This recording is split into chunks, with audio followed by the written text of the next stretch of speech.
Hello, magandang umaga kaibigan. Salamat sa Panginoon sa opportunity na tayo ay natuloy bagamat late tayo ng konti. Medyo alanganin na ho tayo nakatulog at salamat pa rin sa Panginoon sa opportunity ho na tayo nagkita sa umaga ito. Alas 6:19 ng umaga at salamat sa Panginoon Diyos dahil napakabuti ng Lord sa atin. Pakibigan, meron tatlong layunin ng ating broadcast. Una, upang samahan ka sa isang makabuluhang paglalakbay na kasama si Jesus at ang kanyang salita. Ikalawa, yung balanseng buhay. Pangatlo, yung radical commitment. Umiikot yung ating broadcast sa ating Panginoong Jesus, sa kanyang salita, sa ating pagsunod sa kanyang kalooban. Kaya, mga kapatid, maraming salamat for joining sa ating broadcast sa umagang ito. Brad Calix, kasama siyempre si Sister Apple sa mga oras na ito. At samanawa tayo ng Panginoon Diyos sa ating broadcast. Magandang umaga, Sister Apple.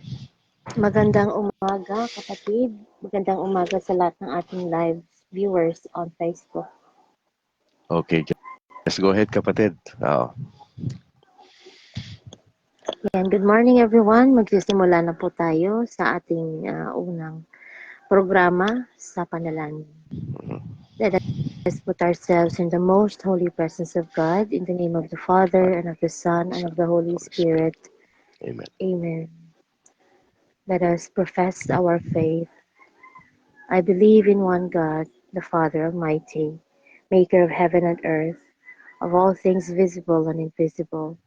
I believe in one Lord Jesus Christ, the only begotten Son of God, born of the Father, before all ages, God from God, light from light, true God from true God, begotten not made, consubstantial with the Father. Through him all things were made. For us men and for our salvation, he came down from heaven by the Holy Spirit, was incarnate of the Virgin Mary, and became man. For our sake he was crucified under Pontius Pilate.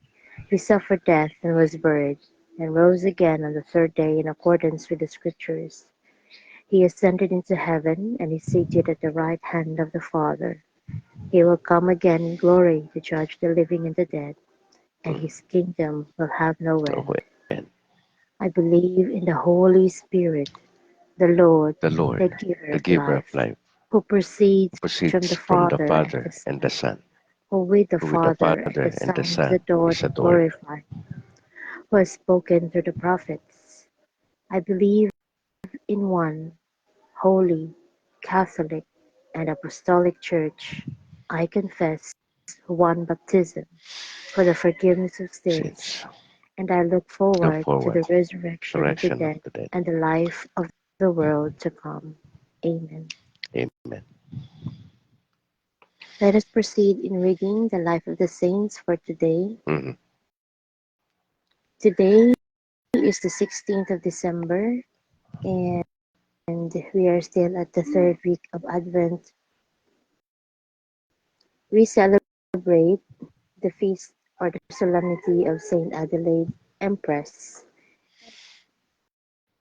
Born in 1931, Adelaide was the daughter of King Rudolph of Burgundy. She married the Holy Roman Emperor Otto the Great. Attentive to the poor, she also built churches and monasteries. She retired to a Benedictine monastery and died in 999. Let us offer one Hail Mary for our intentions, for the intentions of our viewers. In your hearts, you can say your personal intentions in silence. Yes.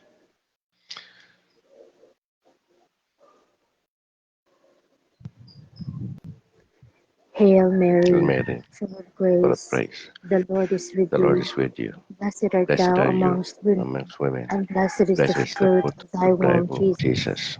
Holy Mary, Mother of God, pray for us sinners, now and at the hour of our death. Amen. Saint Adelaide, pray for us. In the name of the Father, and of the Son, Son, and of the Holy Holy Spirit. Spirit. Amen. Amen. Good morning po ulit, bro. Meron kayong gustong sabihin para sa inyong parokya, sister? Oo.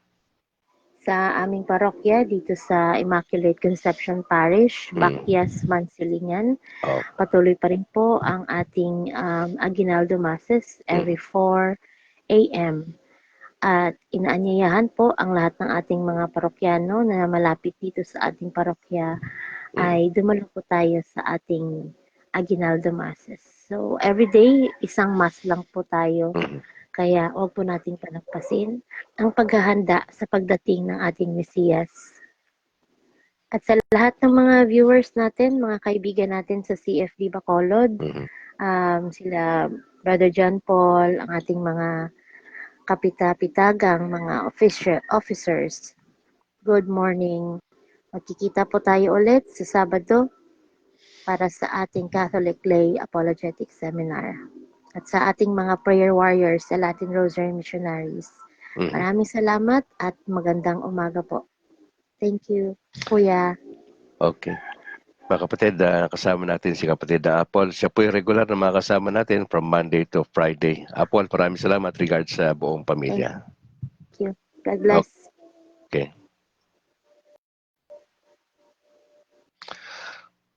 Alright, magandang umaga, Luzon, Visayas, Mindanao. Sa mga kabrad natin dyan, nationwide, sa lahat ng ating mga kaparian, magandang umaga. Siyempre, si Bishop Patricio Buso na ating Bishop sa Diocese ng Bacolod, ganoon din si Father Dominic de Ramas, at sa lahat ng mga kasama nilang kaparian dyan. Siyempre, gusto kong batiin yung aking parish priest dito sa San Juan de Pomoceno, si Reverend Father Luan Torrefranca, ganoon din si Father Robert, kasama si Bro Simon saka si Bro Kent at sa lahat ng mga leaders ng nabanggit na simbahan.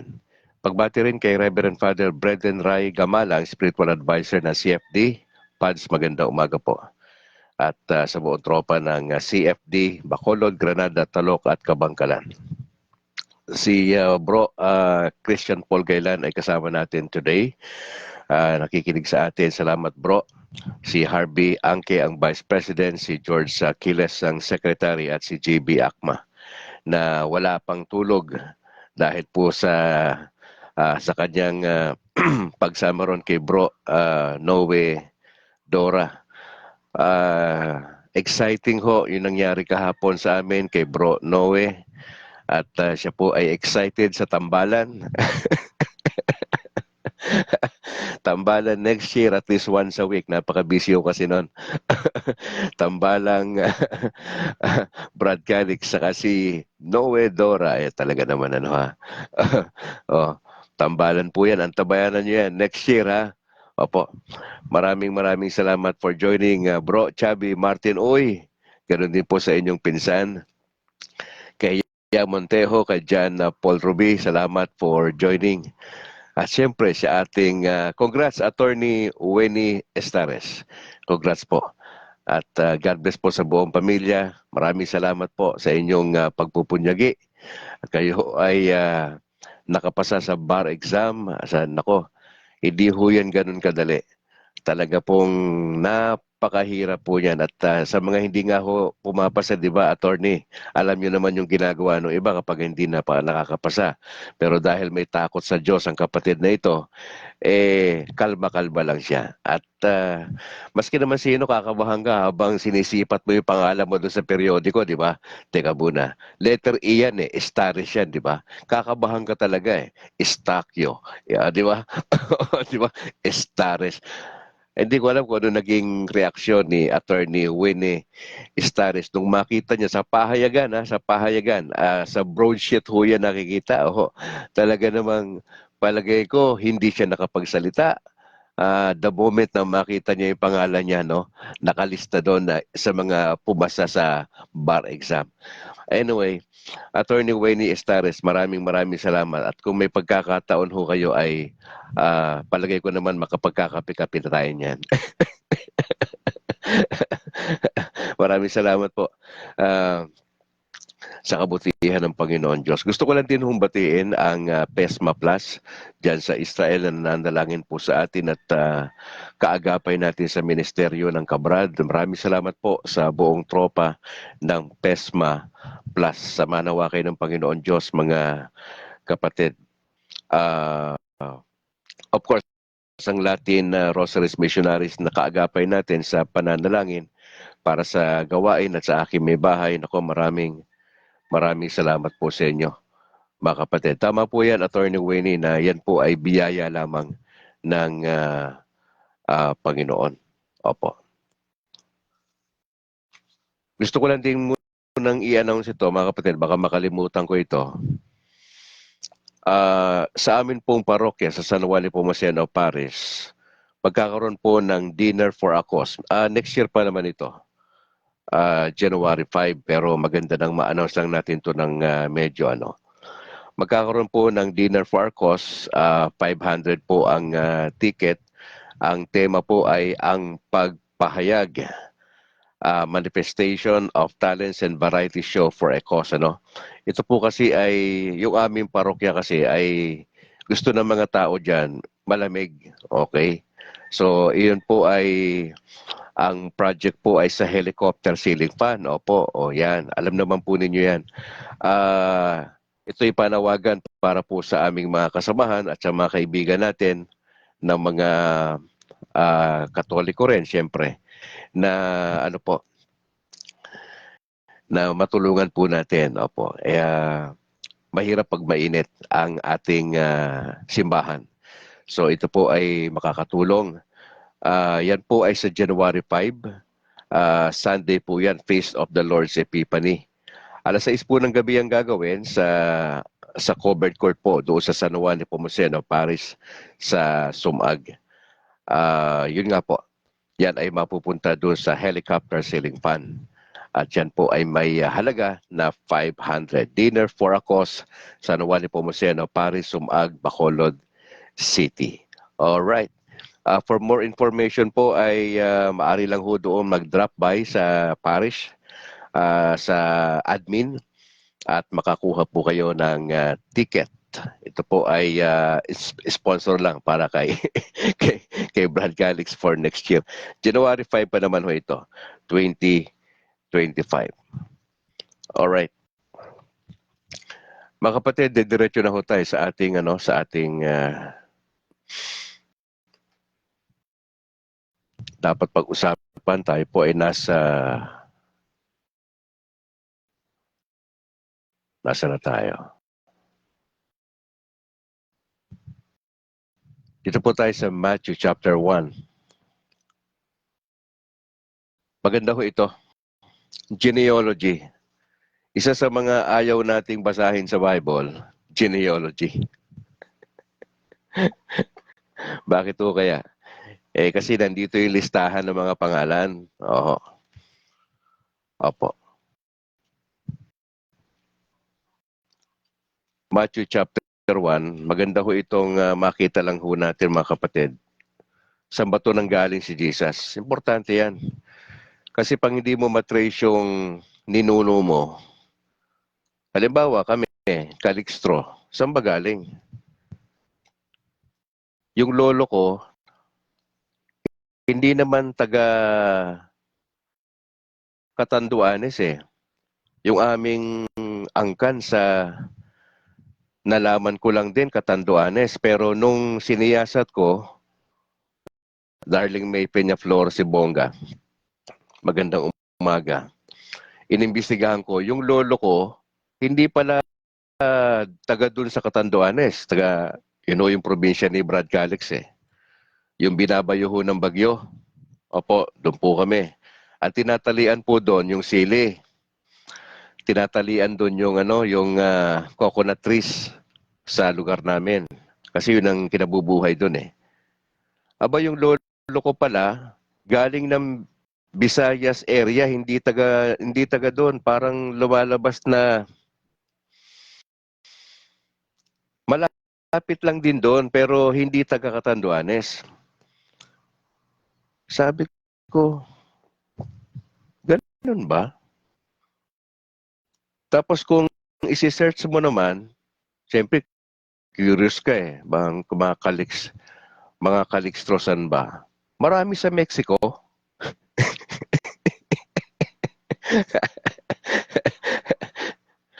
Importante ho ito malaman natin yung genealogy. O, kinakatamaran hong basahin minsan ng Kristiyano to, pero alam po ninyo, mahalaga ho na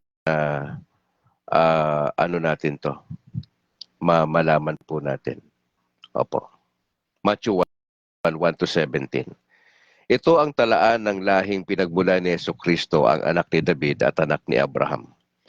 Si Abraham ang ama ni Isaac at si Isaac ang ama ni Jacob. Si Jacob ang ama ni Juda at ang kapatid nito. At si Juda ang ama ni Perez at Zerah kay Tamar. Si Perez ang ama ni Hesron at si Hesron ang ama ni Aram. Si Aram ang ama ni Aminadab at si Aminadab ang ama ni Naason at si Naason naman ang ama ni Salmon. Si Salmon ang ama ni Boaz kay Rahab at si Boaz ang ama ni Obed kay Ruth. Si Obed naman ang ama ni Jesse at si Jesse naman ang ama ni Haring David. Si David ang ama ni Solomon sa asawa ni Urias. Si Solomon ang ama ni Rehoboam. Si Rehoboam ang ama ni Abias at si Abias ang ama ni Asaph. Si Asaph ang ama ni Jehoshaphat. Si Jehoshaphat ang ama ni Joram at si Joram ang ama ni Uzzias. Si Uzzias ang ama ni Jotham. Si Jotham ang ama ni Ahaz at si Ahaz ang ama ni Hezekias. Si Hezekias ang ama ni Manases. Si Manases ang ama ni Amos. At si Amos ang ama ni Hosias. Si Hosias ang ama ni Jeconias at ang mga kapatid nito. Nung sila'y dinalambihag sa Babylonia. Pagkatapos ng pagkakadalang bihag sa Babylonia, si Jeconias ay naging ama ni Shealtiel at si Shealtiel naman ang ama ni Zerubbabel. Si Zerubbabel ang ama ni Abiud, si Abiud ang ama ni Eliakim at si Eliakim ang ama ni Azor. Si Azor ang ama ni Zadok, si Zadok ang ama ni Akim at si Akim ang ama ni Eliod. Si Eliod ang ama ni Eleazar, si Eleazar ang ama ni Mathan, at si Mathan ang ama ni Jacob. Si Jacob ang ama ni Jose na asawa ni Maria na siyang nagsilang kay Jesus na tinatawag na Kristo. Kaya't may 14 sa salinlahi mula kay Abraham hanggang kay David. 14 na salinlahi mula kay David hanggang sa pagkakadalang bihag sa Babylonia at 14 ding salinlahi mula sa pagkakadalang bihag sa Babylonia hanggang kay Kristo.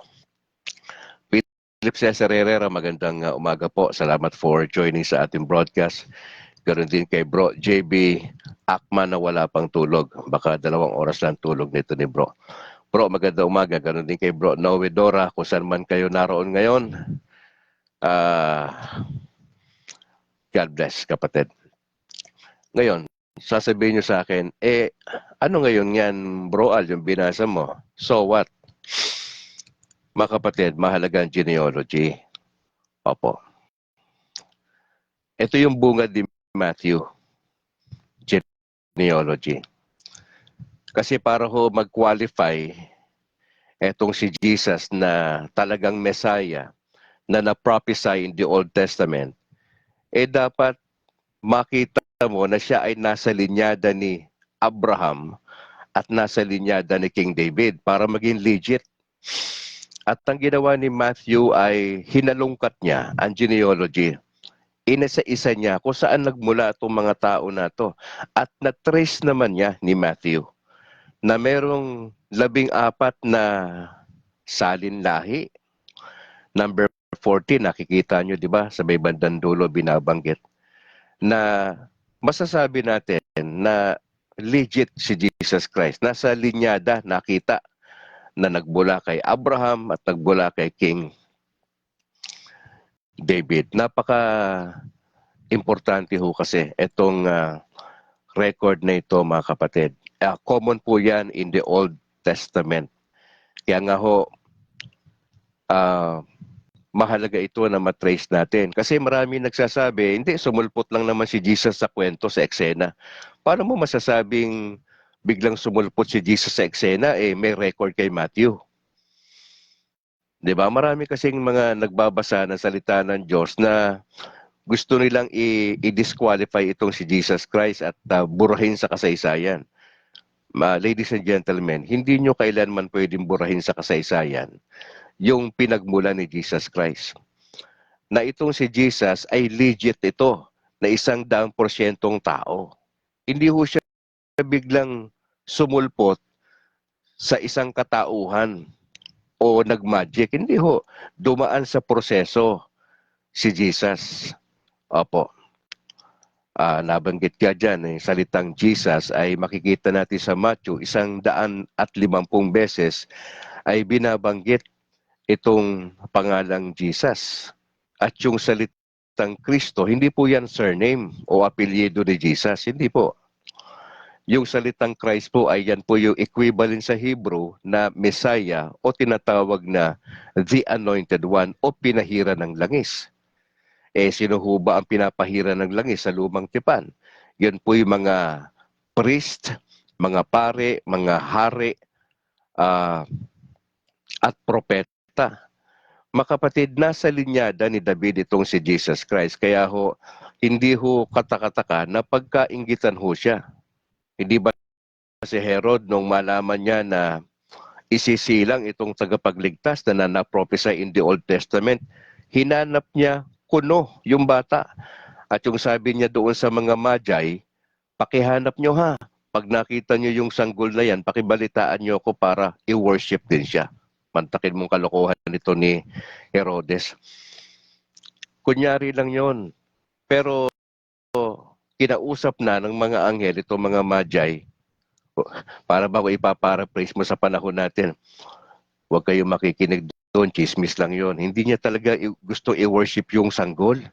Papatayin niya. Hindi ba't nakarecord sa Bible na ang pinakamotibo ni Herod, hindi para sambahin yung isinilang na sanggol sa sabsaban, kundi para patayin. Kasi nga, may kaagaw na siya sa trono. Doc Hill Balignasay, maganda umaga po, Doc. Sa buong pamilya, sa buong grupo ng World Fit sa Philippines, Doc Hill. Ganon din kay Stephen Toto Castigador. Maraming salamat po for joining. Mga kapatid, binanggit dito si Abraham saka si David. Napaka-importante ho itong mga pangalan na ito sa Biblia, especially sa Old Testament. Di ba si Abraham, ano bang linya ni Abraham? Nagsimula yung nasyon dahil kay Abraham. Sa patriarka, di ho ba? Si David naman, ano gustong patungkulan ni David? Yung trono, yung paghahari. So, importante ho ito na matrace talaga saan ba nagmula ito si Jesus Christ? Na sa atin naman panahon, di ba, importante naman yan eh. Ikaw naman siguro matutuwa ka kung saan galing yung lahi mo, di ba? Sa bang galing lahi mo, importante malaman mo, ay ito pala yung aking mga ninuno. Yung aming pamilya pala ay mga educators pala kami, kaya pala ako ganito rin. Di ba? Magandang malaman mo yun eh. Ano bang kahalagahan? Ba't malaman mo tong genealogy na to? Ito ay isang pagpapatunay na talagang legit ka. Sa sitwasyon ng ating Panginoon Diyos, ganun yun. Kailangan may pruweba.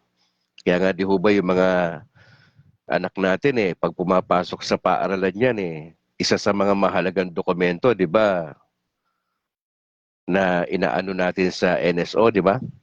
May dokumento nagpapatunay na talagang may mga magulang ka na ikay isinilang sa ganitong petsa, di ba?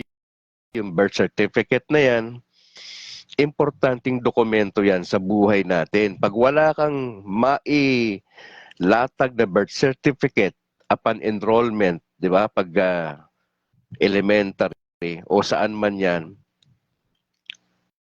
ang hirap po nun Kaya marami nagkakaproblema kasi hindi na asikaso yung mga simpleng bagay na dokumento, hindi na asikaso, nagkaproblema. Doon nga sa birth certificate, pag nagkamali ng entry ng apelido mo o di kaya spelling, problema na, di ba? Oh, hindi naman ganun kadali ayusin yun eh, yung entry na mali.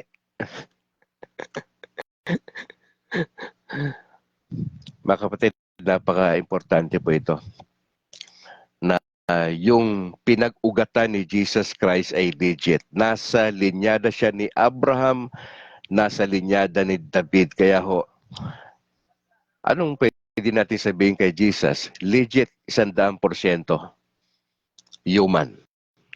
Yan. Hindi po siya invento, hindi po siya created being katulad ng mga ah, maling mangangaral na sinasabi nila na umeksena lang basta si Jesus sa kasaysayan. Hindi ho umeksena. May pinagmulan. Nananahimik doon sa langit eh. Ikalawang persona, bahagi ng Godhead si Jesus Christ, di ba? Oh, ano ang plano ng God the Father at ng God the Holy Spirit? Isisilang siya ng isang birhen na ihula sa lumang tipan. Nangyari ho ba yon? Yes! Isang birheng Maria ang nagdala ng 9 buwan sa kanyang sinapupunan. Kaya nga si Jose, parang lumalabas na poster father eh. Hindi naman talaga siya, di ba? Pero yung challenge na dalhin etong si Jesus Christ ng 9 buwan ni Virgin Mary, matindi ho yun. Rapid Abiliar, magandang umaga. At ganoon din sa aking may bahay na si Annalyn. Abraham and David are important because God gave each of them a covenant. Importante ito mga kapatid. Etong si David, meron siyang isang house or dynasty na mananatili po yung kanyang trono, di ho ba? The throne of his kingdom. Magrurul po siya. Hindi ho huminto kay David eh, kundi nung pumasok sa eksena si Jesus Christ, nagpatuloy ang kingship. Bro, Boots, uy, maganda umaga po. Maraming salamat for joining. Hindi ho naputol ang kingship. Hanggang ngayon ho, si Jesus Christ pa rin ho ang king. At siya ho ay naghahanda na sa kanyang ikalawang pagparito. Kaya nga tayo mga Katoliko, importante sa atin, etong Advent na ito, etong Advent season, nag-aantay tayo sa muling pagparito ng ating Panginoong Yesus. Ito, Misa Digalyo na. Nagsimula kahapon, di ho ba?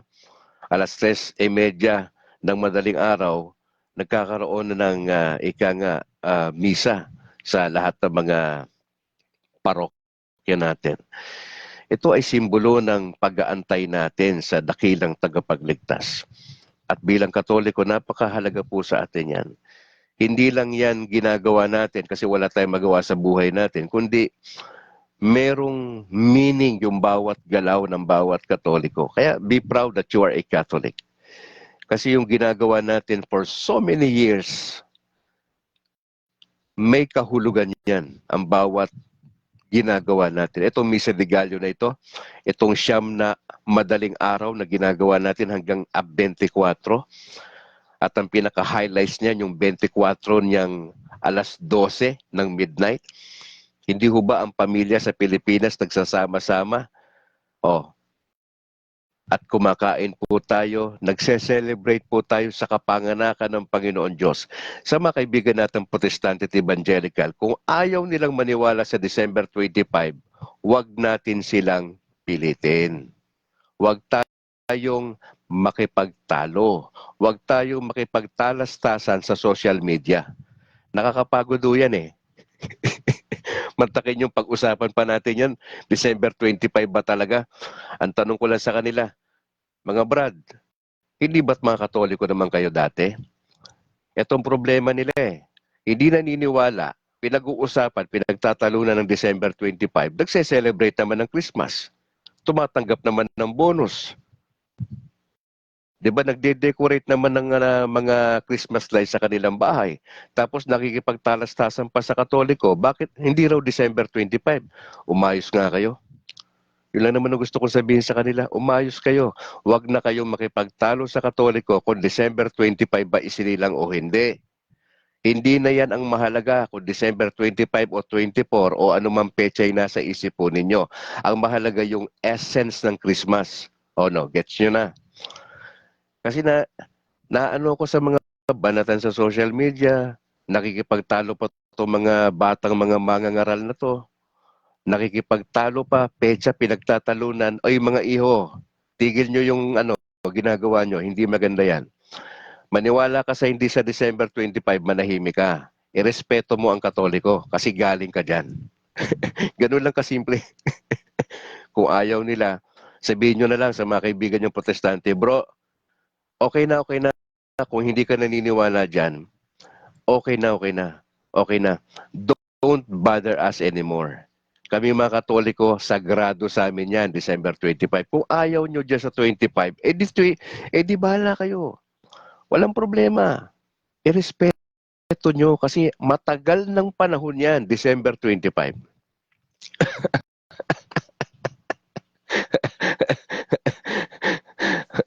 May mga pastor pa nga ho eh. Pati sa pulpito eh, kalahating oras umiikot-ikot doon sa December 25. Wala namang kalaman-laman yung mensaheng sinasabi. Oo. Akala niya yung petsa yung importante. Yung essence ng Christmas, mga bro. Ha? O, importante yan, yung essence ng Christmas. Doon na lang po tayo. Oo. At sa mga kaibigan nating Katoliko, itong panahon ng Advent, mga kapatid, importante ito para sa atin. Ito yung panahon ng pagninilay-nilay sa kabutihan ng Diyos sa ating buhay, mga kapatid. At alam po ninyo, nakakatuwa lang eh. Kasi nga ho, malaman mo na legit yung tagapagligtas mo. Nasa linyada ni Abraham sa ni David. Mas yayakapin mo ang katuruan ng simbahan. Mas ma-appreciate mo yung pagiging Katoliko. Kasi legit itong si Jesus Christ. Hindi naman natin sentro sa simbahan si Pope Francis. Hindi ho. Ang pinakasentro ng simbahan ay si Jesus Christ. Kasama yung kanyang nanay ni si Virgin Mary. Si Pope Francis, kinikilala natin bilang ama ng buong simbahan worldwide. Pero hindi siya Diyos. Yun. Gusto nating bigyan ng emphasis kasi yan. Kasi maraming fake news na lumalabas na Diyos daw natin si Pope Francis. Wala akong ganun. Huwag ko kayo maghasik ng maling balita sa Catholic community. Hindi ho yan. Walang ganyan turo. Representative ni Cristo sa lupa si Pope Francis. 266 plus na ho eh. Ang Papa. Oho. Magmula po kay Peter na siyang kauna-unahang Pope papunta kay Pope Francis, 200 plus na ho. At napatunayan po yan sa kasaysayan, hindi ho ng Biblia. Sa kasaysayan, church history ho. Josiah Calixto, anak, magandang umaga. God bless sa buong pamilya. Ganon din kay Rod Nicolas De at sa buong tropa natin dyan, ang Catholic Faith Defenders sa Granada. Oho. Mga kapatid, as I close, ano yung gusto ko sabihin dito? Simple lang. Si Jesus Christ na sentro na simbahang Katoliko at yung ating pinaniniwala ang tagapagligtas. Si Jesus Christ, ladies and gentlemen, legit. May dinaanang tamang proseso nasa linyada ni Abraham at ni David. Legit na tao, 100% tao at 100% divine. Hindi ho 50-50, mali po yun eh. 100% human, 100% divine. Ang aking challenge sa mga fellow Catholics. Mga kapatid, patuloy tayong sumentro kay Jesus. Siya yung nag-iisang pag-asa natin sa buhay na ito. Marami tayong laban. Ilang linggo na lang magpapalit kalendaryo tayo. Magpapalit ng taon, 2025. At ang magandang tanong po sa atin bilang mga Katoliko, ano yung pwede mong ialay sa Panginoong Yesus sa 2025? kung makikita pa tayo next year. Di ba? Hindi natin alam eh. This might be our last year. This might be your last month. This might be your last week. This might be your last day. Pero kung sa biyaya ng Diyos, magkita tayo ng January 1, 2025. Ano pwede mong i-offer sa tagapagligtas natin? Maganda pong i-renew ang ating commitment kay Jesus. Let us renew our commitment to Jesus na ating tagapagligtas. Pangalawa, ayusin natin yung ating spiritual na buhay. Gone are the days na sinasabihan tayo ng protestante at mga evangelical. Ang buhay ng Katoliko hindi maganda. Totoo po yan. Umami na tayo. Nung ako'y pastor pa, ganun din naman yung aking obserbasyon.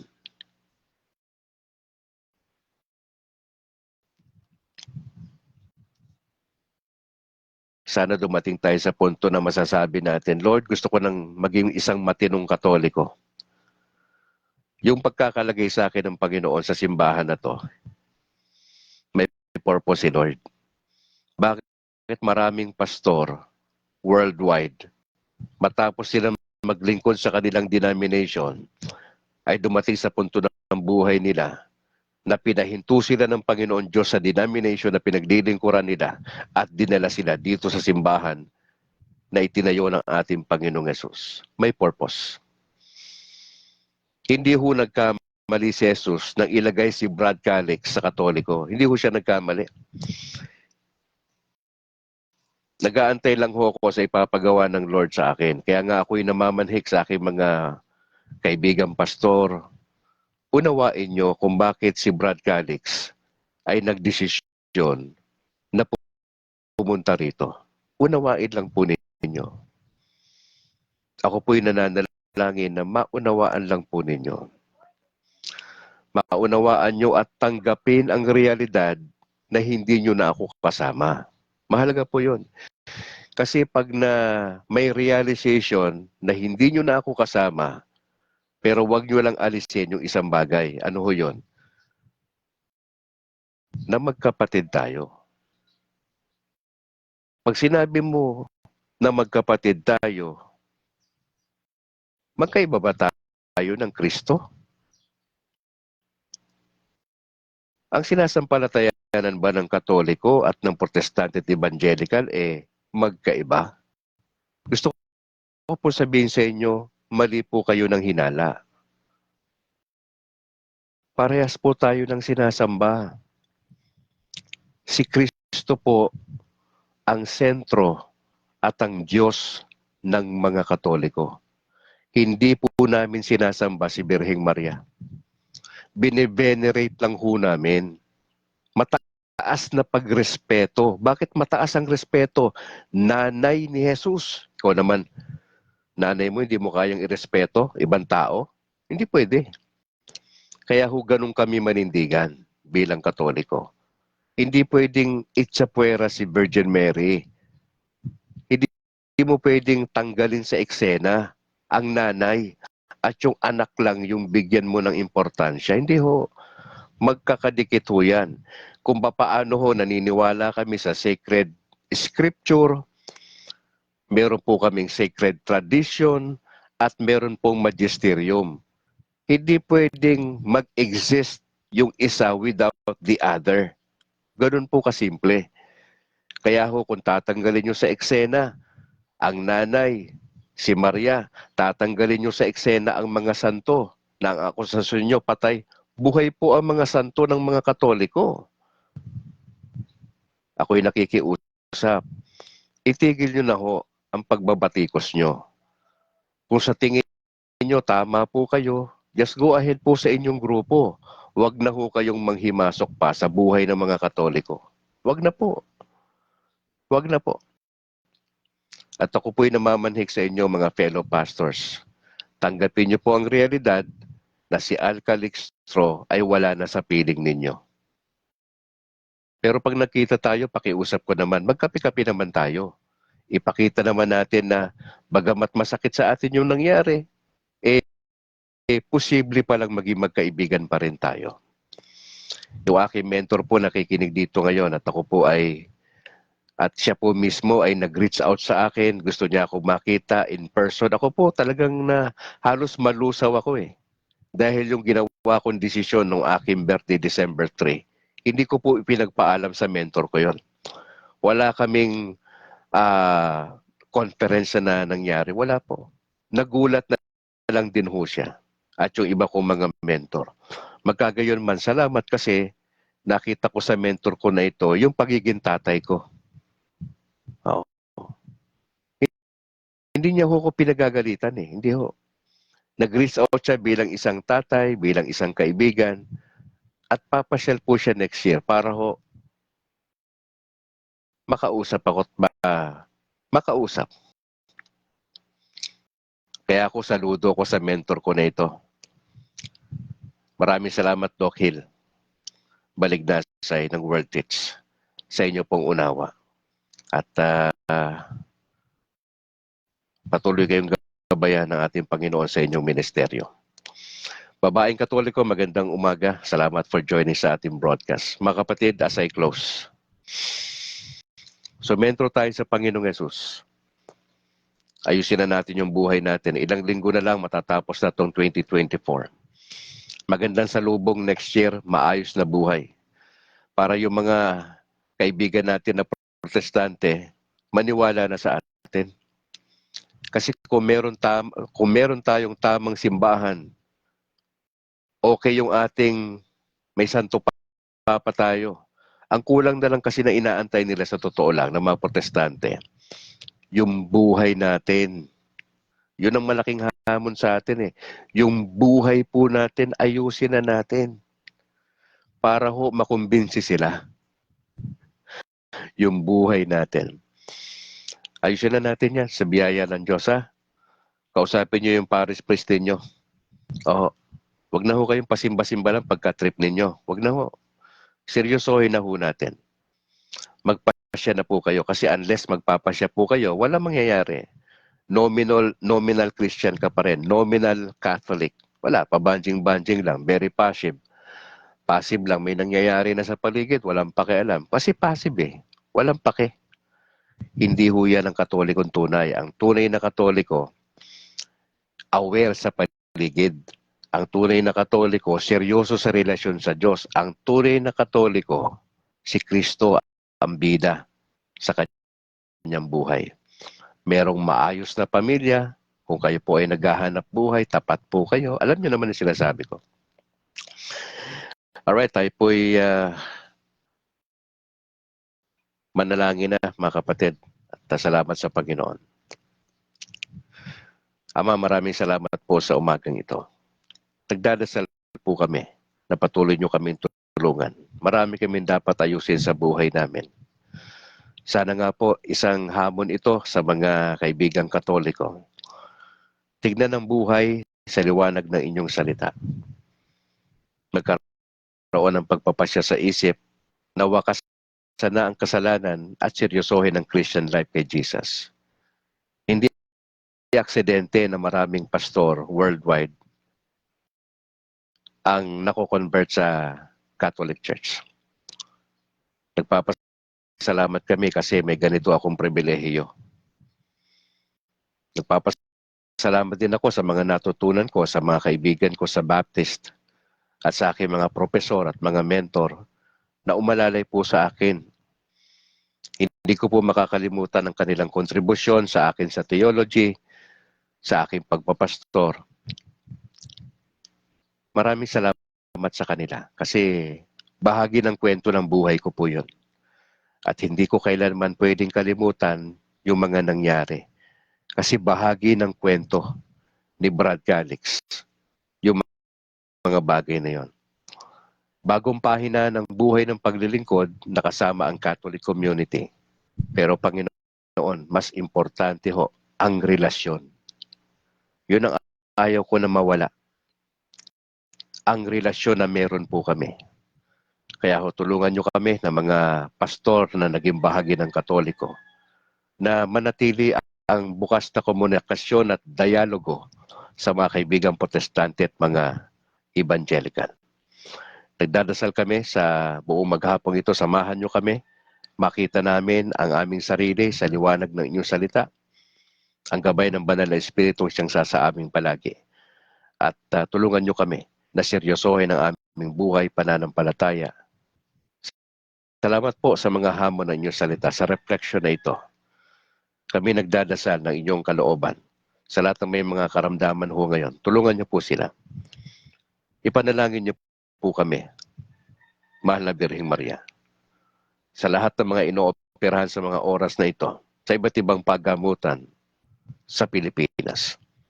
Bigyan niyo po ng gabay ang lahat ng mga surgeon na hindi sila magkamali sa procedure na gagawin nila.